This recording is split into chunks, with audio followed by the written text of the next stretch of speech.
Arthritis series के second episode में आप सबका स्वागत है। आज हम देखेंगे ऑस्टियो आर्थराइटिस के बारे में कि ऑस्टियो आर्थराइटिस क्या होता है। ये सबसे कॉमन आर्थराइटिस का फॉर्म होता है, तो इसके बारे में आज डिटेल में देखते हैं कि क्या होता है ये ऑस्टियो आर्थराइटिस। ऑस्टियो आर्थराइटिस को डीजेनरेटिव जॉइंट डिजीज भी बोलते हैं। ये क्या होता है कि ऑस्टियो आर्थराइटिस में ये जनरली एज्ड इंडिविजुअल में होता है, जैसे 40-45 से ऊपर जो लोग होते हैं जनरली उन लोगों में ऑस्टियो आर्थराइटिस पाया जाता है। डीजेनरेशन समय के साथ साथ डीजेनरेशन होने लगता है, जॉइंट का घिसना टूट फूट उसमें होने लगना, माइक्रो ट्रॉमा होते होते और 40-45 के एज के बाद शरीर में डीजेनरेशन ही होता है। रीजनरेशन का फेज 35-40 से नीचे के एज वालों में ही रीजनरेशन होता है, बाकी उससे ऊपर जो भी होता है तो डीजेनरेशन का फेज चलता है। तो इसमें क्या होता है कि ये डीजेनरेशन का फेज शुरू हो जाता है तो डीजेनरेटिव जॉइंट डिजीज बोलते हैं। जितने भी वेट बियरिंग जॉइंट हैं जिसमें हमारा पूरा बॉडी का भार टिका हुआ है उन सब में घिसाव आने लगता है, जिसकी वजह से ये आर्टिकुलर कार्टिलेज जो ये दोनों बोन के बीच में आर्टिकुलर कार्टिलेज होते हैं वो सब घिसने लगते हैं। तो इसके ये में क्या होता है कि इसका परिणाम होता है कि दर्द होता है, सूजन होता है, चलने में तकलीफ होती है, ये सब होता है। देखते हैं कि ऑस्टियो आर्थराइटिस कहाँ कहाँ होता है। सबसे पहले उसके बारे में बात कर लेते हैं। तो osteoarthritis mainly weight bearing joints में होता है। तो ये मेनली क्या होता है कि एक होता है नी ऑस्टियो आर्थराइटिस, मतलब घुटना का ऑस्टियो आर्थराइटिस, और दूसरा होता है hip osteoarthritis. Hip joint कुल्हा का जो जोड़ होता है उसका ऑस्टियो आर्थराइटिस। तो आज हम पढ़ेंगे नी ऑस्टियो आर्थराइटिस के बारे में। तो देखते हैं कि नी ऑस्टियो आर्थराइटिस ये एक फिगर है नी जॉइंट का। ये फीमर जांग की जो हड्डी होती है और ये नीचे टिबिया है और ये फिबुला छोटा सा पतला सा बोन है। तो इसमें क्या होता है कि यहाँ बीच में ये जो जॉइंट है ये नॉर्मल जॉइंट है।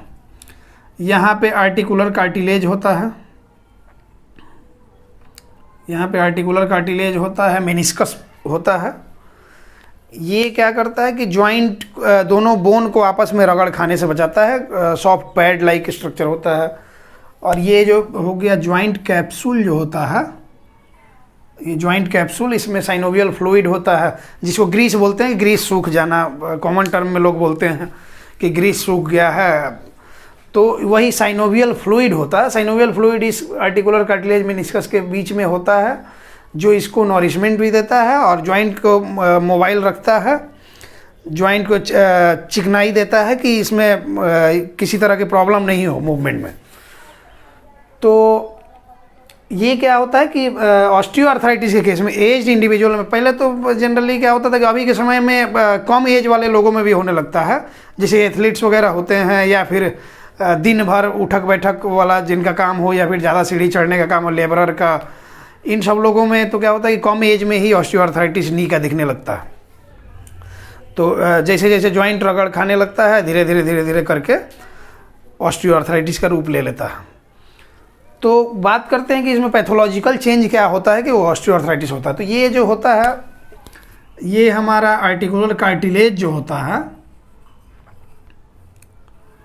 ये इनिशियल स्टेज में क्या होता है कि इसमें टूट फूट होने लगता है। टूट फूट होने की वजह से क्या होता है कि ये घिस जाता है। आर्टिकुलर बोन जो है इनमें जो इतना गैप होता था, आर्टिकुलर कार्टिलेज बीच में था तो जॉइंट को मोबाइल बनाए हुए था। जब आर्टिकुलर कार्टिलेज घिस जाता है तो क्या होता है कि जॉइंट गैप रेड्यूस हो जाता है, इसमें दोनों बोन के बीच का गैप रेड्यूस हो जाता है। तो क्या होता है कि जब मोड़ा जाता है ऐसे घुटने को तो वो दोनों बोन आपस में रगड़ खाते हैं और रगड़ने की वजह से क्या होता है कि दर्द होता है, कट कट की आवाज़ आती है। तो ये जैसे यहाँ पे मैंने दिखाया है कि यहाँ क्या होता है कि गैप रेड्यूस हो गया है, ये दोनों बोन के बीच का गैप रेड्यूस हो गया। तो गैप रेड्यूस होने की वजह से क्या होता है कि ये आपस में रगड़ खाने लगते हैं। तो ये पैथोलॉजिकल चेंज सिंपल होता है। उसके बाद ये इनिशियल स्टेज में होता है, प्राइमरी स्टेज में, ऑस्टियो आर्थराइटिस के प्राइमरी स्टेज में। बाकी तो डीजेनरेशन और भी होते हैं। तो अब देखते हैं कि नी ऑस्टियो आर्थराइटिस का क्लिनिकल फीचर क्या क्या होता है। तो क्लिनिकल फीचर में सबसे पहला होता है पेन।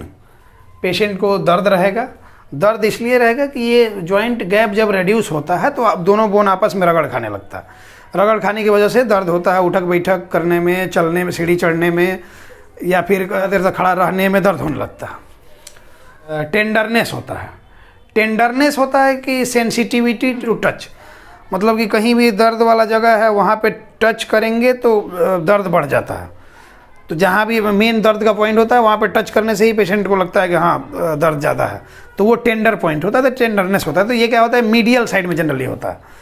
ये बॉडी का मिड लाइन होता है। मैंने पहले बताया था कि मिड लाइन के नज़दीक जो होता है उसको मीडियल बोलते हैं और उससे जो दूर होता है उसको लैटरल बोलते हैं। तो जैसे क्या होता है कि घुटने में हमारा जो सिंपल समझते हैं कि घुटना जो अंदर के तरफ वाला पार्ट होता है वो मीडियल होता है, उस साइड का बोन टिबिया होता है, और बाहर वाला भाग जो होता है उसको फिबुला बोलते हैं, उस उधर के बोन को, और वो लैटरल पार्ट होता है। तो मीडियल साइड में क्या होता है कि ये मीडियल साइड में यहाँ पे पेन होता है।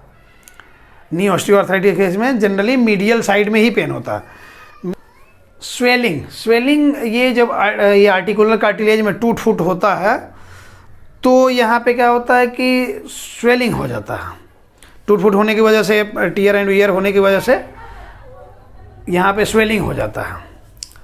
उसके बाद क्या होता है कि क्रेपिटस साउंड एक होता है। क्रेपिटस साउंड किसी को बोलते हैं कि जब किसी भी घुटना दर्द के पेशेंट में क्या होता है कि जब वो पैर मोड़ता है तो कट कट की आवाज़ आती है। जैसे बैठे हुए हैं चुक्कू मुक्कू और उससे खड़ा हुए तो कट कट की आवाज़ करेगी।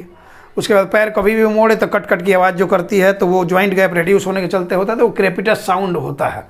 ये नी ऑस्टियोआर्थराइटिस में मिलता है। स्टीफनेस, जॉइंट स्टीफनेस क्या होता है? स्टीफनेस क्या होता है कि अगर ज़्यादा देर तक आप बैठ गए, जो भी ऑस्टियोआर्थराइटिस के पेशेंट हैं, तो उनको खड़ा होने में दिक्कत होता है। खड़ा होंगे तो खड़ा हो ही नहीं पाते हैं, बहुत देर तक पैर सीधा नहीं हो पाता है, तो ये जॉइंट स्टीफ हो जाता है गैप रेड्यूस होने की वजह से। उसके बाद देखते हैं कि मसल वीकनेस।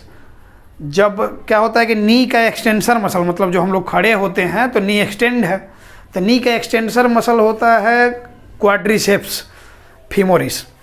तो क्वाड्रिसेप्स फीमोरिस मसल जो होता है, ये नी में पेन की वजह से प्रॉपर खड़ा हो नहीं पाता आदमी, तो प्रॉपर खड़ा नहीं हो पाता है, प्रॉपर चल नहीं पाता, तो नहीं चलने की वजह से क्या होता है कि मसल का यूज कम होता है। मसल का यूज कम होता है तो मसल वीक होने लगता है, मसल को प्रॉपर न्यूट्रिशन नहीं मिल पाता, ब्लड सर्कुलेशन प्रॉपर नहीं हो पाता, उसका स्ट्रेचिंग नहीं हो पाता प्रॉपर, तो इसलिए क्या होता है कि उसमें वीकनेस आने लगती है मसल में। तो ये क्वाड्रिसेप्स मसल वीक हो जाता है। उसके बाद क्या होता है कि डिफॉर्मिटी आ जाती है। डिफॉर्मिटी ये क्रोनिक केस में होता है। नी ऑस्टियोआर्थराइटिस में क्रोनिक केस में डिफॉर्मिटी, बोल एक डिफॉर्मिटी होती है। क्या होती है कि घुटना ऐसे हो जाता है, ये बोल एक डिफॉर्मिटी बोलते हैं।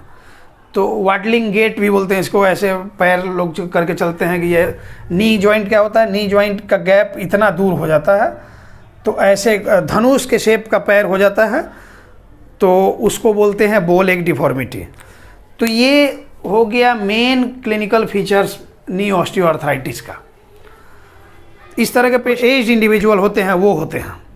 बाकी 40 से कम एज वाले भी जो ज़्यादा हार्ड वर्क करते हैं, जिम में ज़्यादा उठक बैठक करना, या फिर लेबरर टाइप लोग जो होते हैं, उनमें भी ऑस्टियोआर्थराइटिस नी का पाया जाता है। तो ये है हमारा नी का ऑस्टियोआर्थराइटिस का पैथोलॉजी और ये हमारा क्लिनिकल फीचर। अब हम इसी पे आधारित बताएंगे कि इसके लिए क्या घर पे क्या क्या एक्सरसाइज किया जा सकता है जिससे कि इसमें आराम मिल सके।